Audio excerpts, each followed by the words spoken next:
ವೇದಿಕೆ ಮೇಲಿರುವಂತಹ ಎಲ್ಲ ನಾಯಕರಿಗೆ ಮತ್ತು ನಿಮ್ಮೆಲ್ಲರಿಗೆ ಮತ್ತೊಮ್ಮೆ ಹೃತ್ಪೂರ್ವಕವಾದಂತಹ ಆದರದಿಂದ ನಿಮ್ಮೆಲ್ಲರನ್ನ ಸ್ವಾಗತವನ್ನು ಕೋರಿ ನನ್ನ ಎರಡು ಸ್ವಾಗತ ಭಾಷಣವನ್ನು ಮುಗಿಸ್ತಾ ಇದ್ದೇನೆ. ಜೈ ಹಿಂದ್, ಜೈ ಕರ್ನಾಟಕ. धरती चमकती है सूरज आने के बाद, आसमान चमकता है तारे आने के बाद, बेलगाम चमक रहा है मोदी जी के आने के बाद। मैं मोदी जी को आमंत्रण करता हूं इस सभा को वो संबोधित करें। उससे पहले मैं सुरेश अंडी जी को आमंत्रण करता हूं कि आपसे दो शब्द कहें।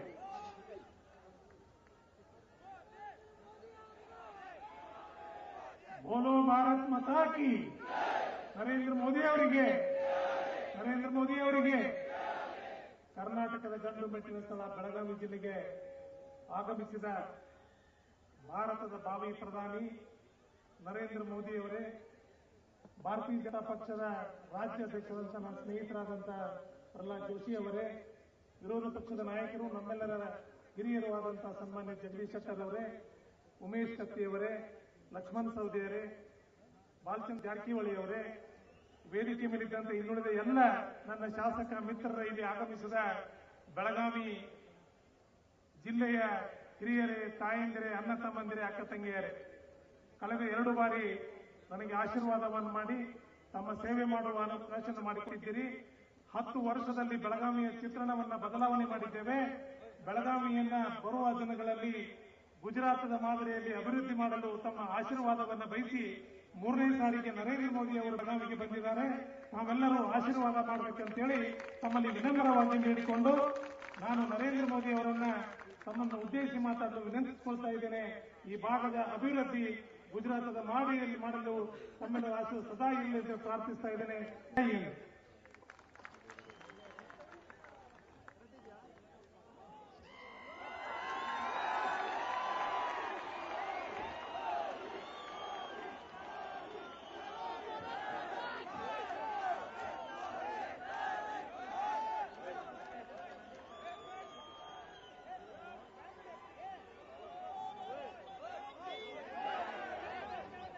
भारत माता की। मंच पर विराजमान प्रदेश भारतीय जनता पार्टी के अध्यक्ष श्री प्रहलाद जी, भूतपूर्व मुख्यमंत्री श्री जगदीश जी, आपके लोकप्रिय उम्मीदवार श्री सुरेश जी, श्री उमेश जी, श्री लक्ष्मण जी, श्री जारकिहोली जी, श्री प्रभाकर कोरे जी, मंच पर विराजमान सभी वरिष्ठ महानुभाव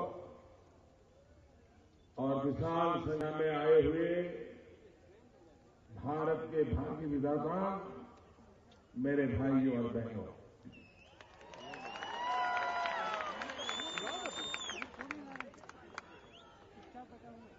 ಕನ್ನಡ ನಾಡಿನ ಜನತೆಗೆ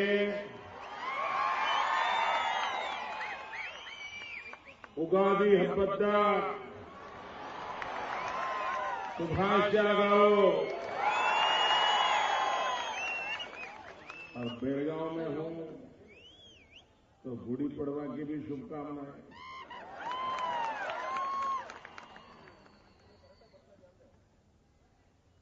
भाइयों बहनों,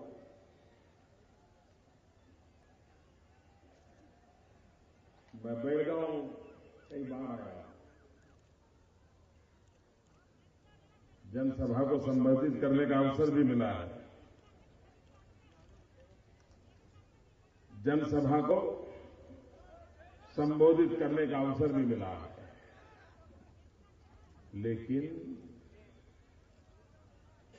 ऐसा जन सैलाब कभी नहीं देखा।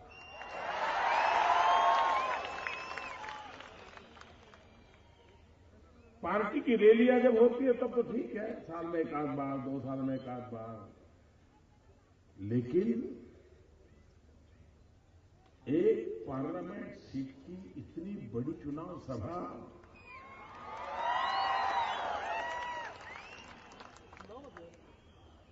भाइयों बहनों, आजकल जो पॉलिटिकल पंडित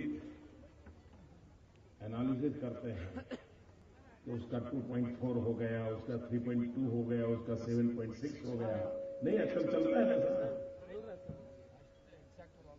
ये 0.2 0.3 के चक्कर से बाहर आओ, जरा नजारा देख लो, पता चलता है। कोई सर्वे नहीं करना पड़ेगा, कोई एनालिसिस नहीं करना पड़ेगा। हवा का रुख क्या है वो साफ साफ नजर आता है। भाइयों बहनों, मैंने बहुत पहले कहा था कि जैसे जैसे चुनाव नजदीक आएंगे ये आंधी सुनामी बन जाएगी। और भाइयों बहनों, जिन्होंने देश को लूटा है, जिन्होंने देश को तबाह किया है, जिन्होंने देश को बर्बाद किया है, ये सुनामी में कोई बचने वाला नहीं है। इस बार जनता उन्हें चुन चुन के साफ कर देगी, ये मेरा पूरा विश्वास है।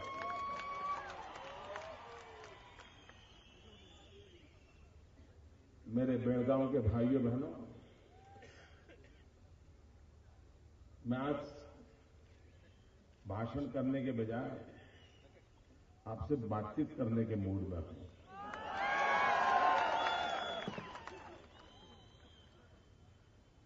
आप मुझे बताइए भाइयों, ये चुनाव लोकसभा का है कि नहीं है? प्रधानमंत्री चुनने के लिए है कि नहीं है? पार्लियामेंट का मेंबर चुनने के लिए है कि नहीं है? तो चर्चा किसकी होनी चाहिए? मुझे बताइए, चर्चा किसकी होनी चाहिए? दिल्ली सरकार की चर्चा होनी चाहिए कि नहीं होनी चाहिए? दिल्ली सरकार के कामों का हिसाब लेना चाहिए कि नहीं लेना चाहिए? दिल्ली सरकार में बैठे हुए लोगों ने अपने कामों का हिसाब देना चाहिए कि नहीं देना चाहिए? पाई पाई का हिसाब देना चाहिए कि नहीं देना चाहिए? पल पल का हिसाब देना चाहिए कि नहीं देना चाहिए? दे रहे हैं क्या? मुझे बताइए, दे रहे हैं क्या? एक भी सवाल का जवाब दे रहे हैं क्या? एक कांग्रेस पार्टी का अहंकार 7वें आसमान पर पहुंचा हुआ है। वे जनता को उन्हें जवाब देना चाहिए, ये बात मानने के लिए ही तैयार नहीं है। वो तो यही है, ये तो हमारे परिवार के लिए लिखा हुआ है, हमें मिलने ही वाला है, हम कोई जवाब देने के लिए बंधे हुए नहीं है।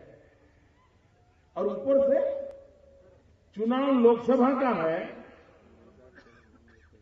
चुनना प्रधानमंत्री को है, चुनना पार्लियामेंट के मेंबर को है। और आजकल बातें क्या करते हैं? गुजरात का गब्बारा फूट जाएगा, गुजरात का गुब्बारा फूट जाएगा।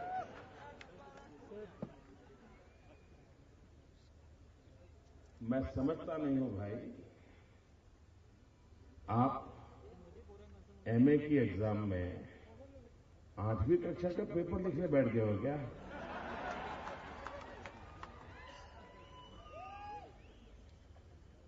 भाई एमए की एग्जाम देनी है तो जरा एमए की एग्जाम में बैठो ना। लेकिन भाइयों बहनों, वे जवाब देने को तैयार नहीं है। लोकतंत्र में चुनाव एक लोक शिक्षा का भी पर्व होता है। राजनीतिक दलों का दायित्व बनता है, और विशेष करके जो सत्ता में बैठे हैं उनकी जिम्मेवारी बनती है कि वो जनता को जवाब दें। 5 साल में उन्होंने वादे क्या किए थे और काम क्या किया, इसका जवाब देना चाहिए। लेकिन ये जवाब नहीं दे रहे हैं, आरोप कर रहे हैं। अभी शहजादे जी ने कहा कि हमारे दिमाग में इंफ्रास्ट्रक्चर का मैप पक्का तैयार है। मैं जरा पूछना चाहता हूं, आपको मैप बनाने में 60 साल लगे क्या? ना, मैप तैयार करने में 60 साल लगे? अगर मैप बनाने में 60 साल लगे तो जमीन पर उतारने में तो 600 साल लगेंगे भाइयों। क्या आप 600 साल के लिए इंतजार करने को तैयार हो? कोई मुझे बताइए भाइयों, आज जब ग्लोबल इकोनॉमी का जमाना है, विश्व व्यापार किसी भी राष्ट्र के लिए महत्वपूर्ण अंग बन गया है। विश्व व्यापार करने के लिए सबसे बड़ा इंफ्रास्ट्रक्चर होता है पोर्ट सेक्टर, बंदर बनाना, नए बंदर बनाना। मुझे बताइए भाइयों, पिछले 15-20 साल में कर्नाटक जिसके पास समुद्री तट है, एक भी पोर्ट नया बना है क्या? जरा बोलो तो, बना है क्या? शहजादे जी जरा बताओ तो सही, आपके मैप में क्या समुद्र किनारा है क्या कर्नाटक का? क्या आपके मैप में कर्नाटक के समुद्र तट पर कोई नए बंदर बनाने की योजना है क्या? भाइयों बहनों, इन्हें समझ ही नहीं है कि कर्नाटक जैसा राज्य जो राष्ट्र की समृद्धि में बहुत कंट्रीब्यूट कर सकता है, उस राज्य के अंदर इंफ्रास्ट्रक्चर की सुविधाएं आपने सोची तक नहीं है। शहजादे जी, नहीं जानता हूं मेरे सवालों के जवाब पूछने के लिए आप कहां जाओगे? पूछने जाते हैं ना, मोदी जी ने ये पूछा, मैं क्या जवाब दूं? अटल बिहारी वाजपेयी जी की सरकार ने स्वर्णिम चतुष्क की रचना की। इस बात को हमें मानना होगा, इतिहास में हम इंफ्रास्ट्रक्चर के क्षेत्र में देश में रोड नेटवर्क खड़ा करने में शेरशाह सूरी का लोहा मानते हैं। शेरशाह सूरी ने ग्राम ट्रक रोड की कल्पना की थी और बनाया था। उसके बाद अटल बिहारी वाजपेयी की सरकार थी जिसने स्वर्णिम चतुष्क का सपना देकर के इंफ्रास्ट्रक्चर का एक अद्भुत काम पेश किया। लेकिन आपने आकर के उस काम को रोक दिया। क्या आपके दिमाग में इंफ्रास्ट्रक्चर का ये मैप है क्या कि कहां रोकूं, कहां तोड़ूं, कहां अटकूं? क्या यही काम है क्या? आप जवाब दीजिए देश को। अभी भारत सरकार ने सुप्रीम कोर्ट में एक एफिडेविट की है। भारत सरकार की एफिडेविट है, मैडम सोनिया जी की सरकार की एफिडेविट है, और उसमें उन्होंने कहा है कि अटल जी की सरकार के समय जितने रास्ते बने, हिंदुस्तान आजाद होने के बाद जितने रास्ते बने थे, उसमें आधे रास्ते अकेले अटल जी के कालखंड में बने थे, और बाद में यूपी आने के बाद सब उल्टा पुल्टा हो गया। भाइयों बहनों, शहजादे जी, आप इंफ्रास्ट्रक्चर के मैप की बात करते हो। आप मुझे बताइए भाइयों बहनों, आज जीवन में बिजली महत्वपूर्ण है कि नहीं है? क्या बिजली के बिना जीवन चल सकता है? जितनी जरूरत पानी की है, जितनी जरूरत हवा की है, आज उतनी ही जरूरत बिजली की हो गई है कि नहीं हो गई है? बिजली मिलनी चाहिए कि नहीं मिलनी चाहिए? आपको मिलती है? जरा बोलो तो। नहीं मिलती ना? भाइयों बहनों, गुजरात में गांव में भी 24 घंटे बिजली मिलती है।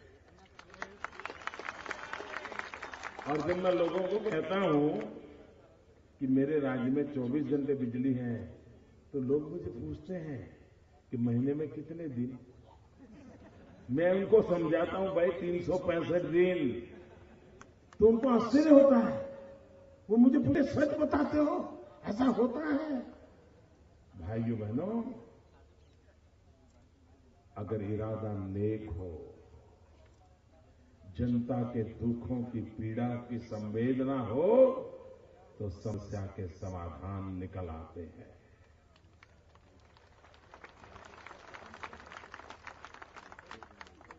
जिनके दिमाग में इंफ्रास्ट्रक्चर का मैप पड़ा है, मैं उन्हें पूछना चाहता हूं, क्या उनको ये पता है कि देश के हर कोने में बिजली की मांग है? किसान बिजली के लिए तरस रहा है। स्कूल के अंदर बच्चों को कंप्यूटर चलाना है, बिजली नहीं है। गांव में लोगों ने मोबाइल फोन खरीदा है, लेकिन चार्जिंग कराने के लिए दूसरे गांव जाना पड़ रहा है। क्या लोगों को बिजली मिलनी चाहिए कि नहीं मिलनी चाहिए? देश का बहुत एक हिस्सा अंधेरे में डूबा हुआ है। दूसरी तरफ देश के 20,000 मेगावाट बिजली के कारखाने ताले लगे हुए हैं। ऐसा कोई देश सोचा है आपने? क्या आपके घर में अन्न हो और आप भूखे भी हो? ऐसा कभी होता है क्या? ये देश ऐसा है, इन्होंने ऐसा बनाया है कि जिस देश के पास 20,000 मेगावाट बिजली के कारखाने तैयार पड़े हैं, कुछ चालू थे उसको बंद करना पड़ा है। वहां रोज नौकरी करने वालों को मुफ्त में तनख्वाह देनी पड़ रही है, कुछ लोगों को नौकरी से छुट्टी दे दी गई है, और दूसरी तरफ देश अंधेरे में डूबा है। शाहजादे जी, आपके इंफ्रास्ट्रक्चर में नया हो या न हो, क्या ये 20,000 मेगावाट बिजली के कारखानों को आपने ताले लगाए हैं, उसको खोलने की कोई योजना है क्या? जब ताला पूरे का पूरा नहीं खुलता है ना, तब तक उसका ताला खुलने वाला नहीं है। और कारण क्या है? कारण यही है कि कोयला नहीं है। कोयले की खदान नहीं है क्या? हिंदुस्तान के पास अनेक वर्षों तक चले इतना कोयले का भंडार है, लेकिन कोयले की खदान पे ताला लगा है। क्यों ताला लगा है? क्योंकि कोयले की फाइल चोरी हो गई है। फाइल क्यों चोरी हो गई? क्योंकि सुप्रीम कोर्ट ने डंडा मारा है। बताओ कोयला कौन चोरी कर गया? आप सोचिए भाइयों, क्या ऐसी देश की सरकार हो सकती है जहां कोयले के भंडार हो, कोयले के खदान में काम करने वाले मजदूर बेरोजगार हो, 20,000 मेगावाट बिजली के कारखाने पड़े हो, और देश अंधेरे में डूबा हुआ हो? कौन जिम्मेवार? कौन जिम्मेवार भाइयों? जरा पूरी ताकत से बताओ, कौन जिम्मेवार? कौन जिम्मेवार? ये अंधेरा कौन लाया? ये कारखाने किसने बंद किए? ये कोयले की चोरी किसने की? क्या ऐसे लोगों को रहने देंगे? क्या ऐसे लोगों को रहने देंगे? ऐसे लोगों को टिकने देंगे? क्या इतना बड़ा देश ऐसे लोगों को दे देंगे? दिल में आग लगी हुई है भाइयों, पीड़ा होती है ये हमारे देश को लूट रहे हैं, तबाह कर रहे हैं। और इसलिए आज मैं आपके पास आया हूं। आप सोचो तो दोस्तों, मैं नौजवानों को पूछना चाहता हूं, आपके दादा दादी पिता माता ने जैसी जिंदगी गुजारी, मेरे नौजवान मित्र बताइए, क्या आप ऐसी जिंदगी जीना चाहते हो? आप ऐसी जिंदगी गुजारना चाहते हो? आप मुश्किलों में जीना चाहते हो? आप मजबूरी में जीना चाहते हो? क्या आप अपने बच्चों को भी ऐसा ही दे के जाना चाहते हो? आपके भविष्य का यही काम करना चाहते हो? अगर नहीं चाहते हो तो ये बर्बादी लाने वालों को सजा करने का वक्त आया है। और इसलिए मैं भाइयों बहनों आपके पास आया। देश को तबाह कर दिया और कोई दायित्व तो नहीं। हैरानी तो ये बात की है भैया। आप मुझे बताइए, हमारा किसान जगत का ताप अन्न क्यों पैदा करता है? क्या खुद का पेट भरने के लिए पैदा करता है? मुझे बताइए भैया, क्या वो मेहनत खुद पेट भरने के लिए करता है? किसान के मन में एक इच्छा रहती है कि जो अन्न पैदा करता है, जो गरीब के पेट में जाए, उसके आशीर्वाद मिले, खुद का पेट भरे लेकिन दुनिया का भी पेट भरे। इसलिए किसान अपना पसीना बहा, रात रात मेहनत करता है, लेकिन जब वो अन्न सड़ जाए, रेलवे प्लेटफॉर्म पर चूहे खाते हो, बारिश में भीगता हो, सड़ता रहता हो, तो किसान को पीड़ा होगी कि नहीं होगी भाई? उस किसान को पीड़ा होगी कि नहीं होगी? सुप्रीम कोर्ट ने कहा इनको, ये आए दिन गरीब गरीब गरीब की बातें करते हैं ना। आपने देखा होगा कि जो विद्यार्थी कुछ होते हैं ना, कुछ विद्यार्थी जो होते हैं एग्जाम देने जाते हैं, तो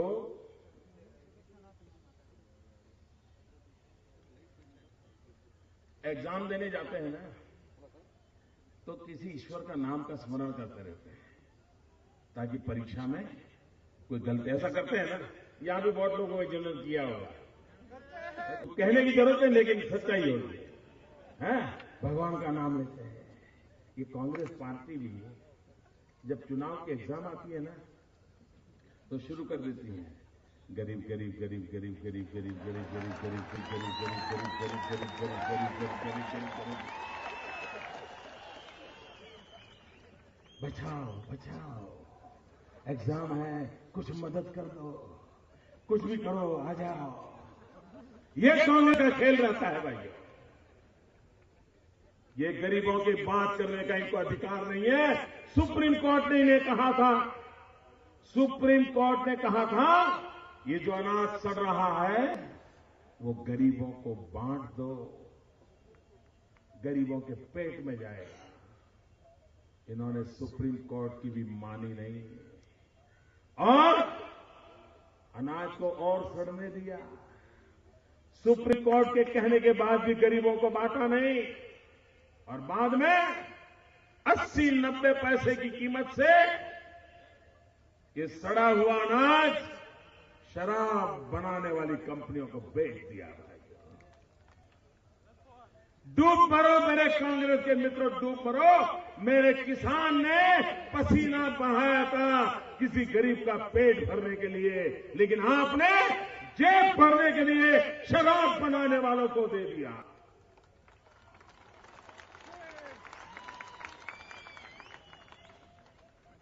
भाइयों बहनों, इसलिए मन में गुस्सा आता है। आंखों के सामने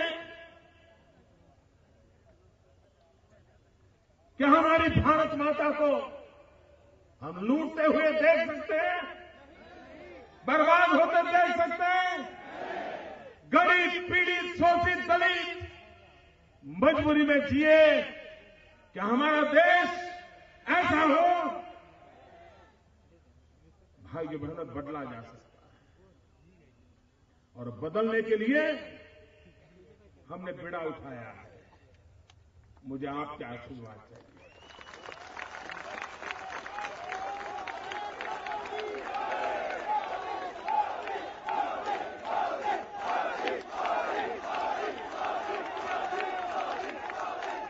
वादे बहुत हो चुके भाइयों, देश वादों से तंग आ चुका है। देश को इरादा चाहिए और मैं वादे नहीं, इरादा लेकर के आया हूं।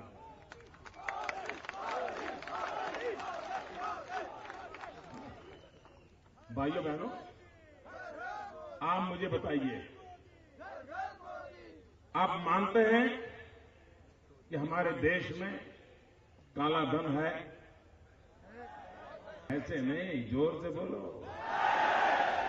आप मानते हैं कि विदेशी बैंकों में हिंदुस्तान का काला धन है? आप मानते हैं कि देश के कुछ चोर लुटेरों ने विदेशी बैंकों में हमारा पैसा जमा किया है? आप मानते हैं कि वो रुपये वापस आने चाहिए? दुनिया के किसी भी देश में हिंदुस्तान का पैसा रखा गया है, पाई पाई वापस लानी चाहिए कि नहीं लानी चाहिए? काला धन वापस लाना चाहिए कि नहीं लाना चाहिए? आप तो हाँ ही कहोगे ना। आपका क्या जाता है? आप न क्यों कहोगे मुझे बताओ? आप मना क्यों करोगे? आप हाँ कह रहे हैं क्योंकि आपका एक भी पैसा वहां नहीं है। ना कौन कह रहे हैं? ना कौन कह रहे हैं? क्यों कह रहे हैं? क्यों कह रहे हैं?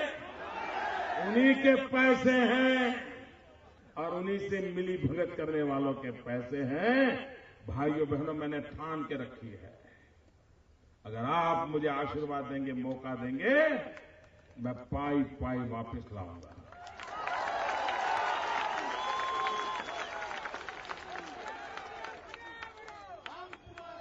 जो कानूनी व्यवस्था करनी पड़ेगी, कानूनी व्यवस्था करेंगे। एक्सपर्ट की जरूरत पड़ेगी, एक्सपर्ट लगाएंगे। दुनिया के किसी देश से संधि करनी पड़ेगी तो संधि करेंगे, लेकिन काला धन भारत में वापस आएगा। और ये पैसे गरीबों के काम आएंगे। भाइयों, मैं वादा कर रहा हूं, पैसे गरीबों के काम आएंगे। इतना ही नहीं, जो सैलरी क्लास है, जो ईमानदारी से टैक्स भरता है, क्योंकि सैलरी क्लास है बेचारा जाएगा कहां? ठीक है, उसका तो इनकम टैक्स कटता ही कटता है। जिसने ईमानदारी से टैक्स भरा है, ऐसे सैलरी क्लास वालों को ये जो काला धन में वापस लाऊंगा ना, कुछ परसेंटेज उनको पुरस्कार के रूप में मैं वापस दे दूंगा।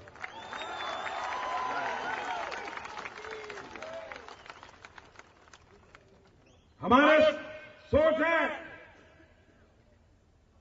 कि जो ईमानदार है उनको पुरस्कार मिलना चाहिए, जो बेईमान है उनको सजा मिलनी चाहिए।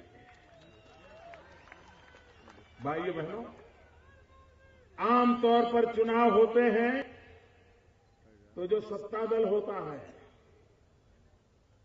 उसको हटाने के लिए सारे दल इकट्ठे आते हैं, सभी विरोधी शक्तियां इकट्ठे आती है, कुछ भी करो इनको हटाओ। पहली बार ऐसा हुआ है कि जिसमें एक विपक्ष के व्यक्ति को, एक छोटे से राज्य के मुख्यमंत्री को दिल्ली आने जाए, इसलिए सब इकट्ठे हुए हैं। कुछ भी करो, मोदी को रोको, मोदी नहीं आना चाहिए। ये मोदी को रोकना क्यों चाहते हैं भाइयों? क्यों तूफान खड़ा किया इतना? कुछ भी करो, मोदी को रोको, कुछ भी करो, मोदी को रोको, कुछ भी करो, मोदी को रोको। ये इसलिए डर रहे हैं ये इसलिए थर थर कांप रहे हैं कि उन्हें मालूम है 16 मई के बाद उनकी जगह कहां होगी।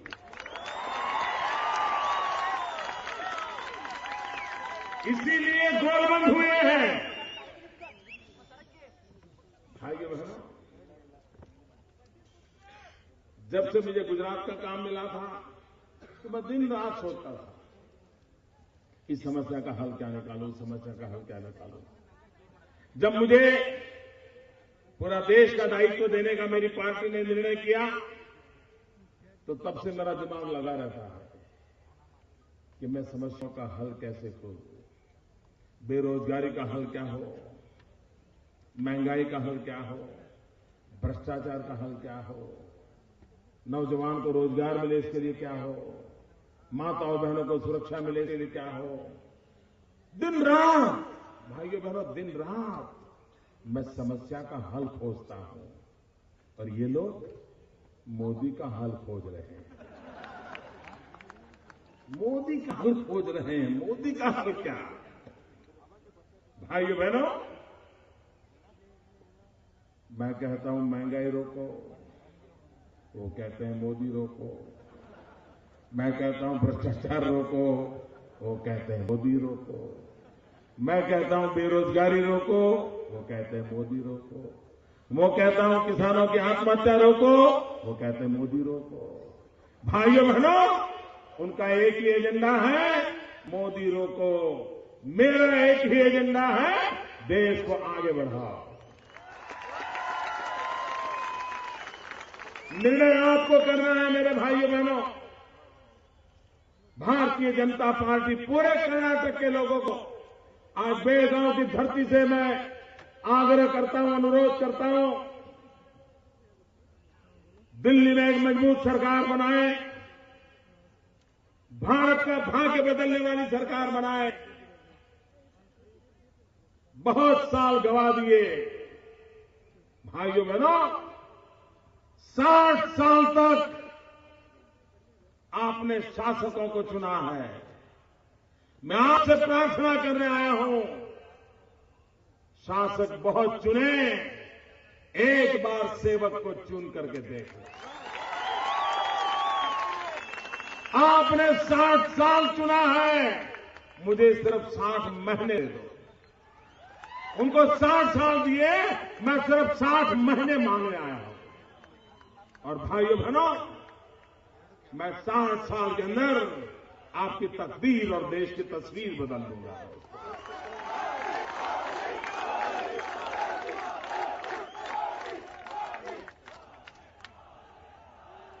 उज्जवल भविष्य के लिए गरीब से गरीब की चिंता करने के लिए, दलित हो, पीड़ित हो, शोषित हो, वंचित हो, गांव में रहता हो, शहर में रहता हो, शिक्षा नसीब हुई हो ना हो, गरीबी में पला बढ़ा हो, उन सबके जीवन में एक बदलाव आए, देश नई ऊंचाइयों को पार करे, इस सपने को लेकर के मैं आपके पास आया। भाइयों बहनों, मुझे आपका आशीर्वाद चाहिए, आपका समर्थन चाहिए। देश की भलाई के लिए देश को मजबूत सरकार चाहिए। और मैं इरादा बताता हूं, और पत्रकार मित्र भी मेरा हिसाब लिख लें, जरूरत पड़े तो मेरे से हिसाब मांगना। मैं वो दिमाग में मैप वाला इंसान नहीं हूं।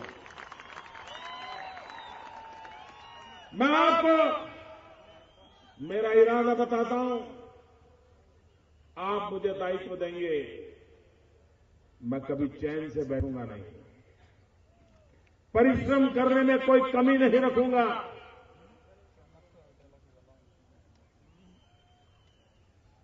जनता की भलाई के लिए सोचूंगा, काम करूंगा। बद इरादे से कोई निर्णय नहीं करूंगा। और इसलिए भाइयों बहनों, मैं आज आपके पास आया हूं,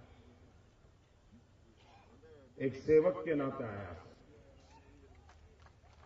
और सेवक के नाते जीना चाहता हूं। सेवक के नाते आपकी दी हुई जिम्मेदारी को निभाना चाहता हूं। मुझे विश्वास है मेरे कर्नाटक के भाइयों बहनों, मुझे विश्वास है मेरे बेलगांव के भाइयों बहनों, आप कर्नाटक से सारे के सारे कमल भारतीय जनता पार्टी की झोली में डालेंगे। हम आपको एक मजबूत सरकार देंगे, हम एक आपको मजबूत सरकार देंगे, हम प्रगति की नई ऊंचाई पर देश को ले जाएंगे।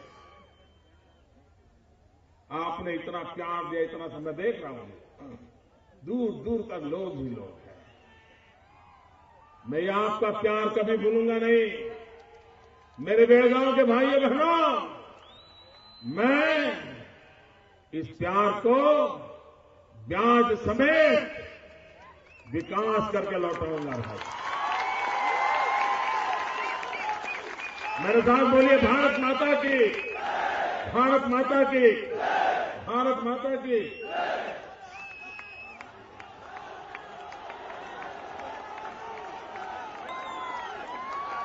आप सबको धन्यवाद। भारतीय जनता पार्टी का इस कार्यक्रम को शानदार ढंग से सभी जनता को भारतीय जनता पार्टी की ओर से धन्यवाद देते हुए, खास करके महिलाओं को भी धन्यवाद, पत्रकार मित्रों को और उपस्थित सभी महानुभावों को। मैं इसी के साथ ऐलान करता हूं, इस कार्यक्रम का शुभारंभ यही हुआ है। धन्यवाद। जय हिंद।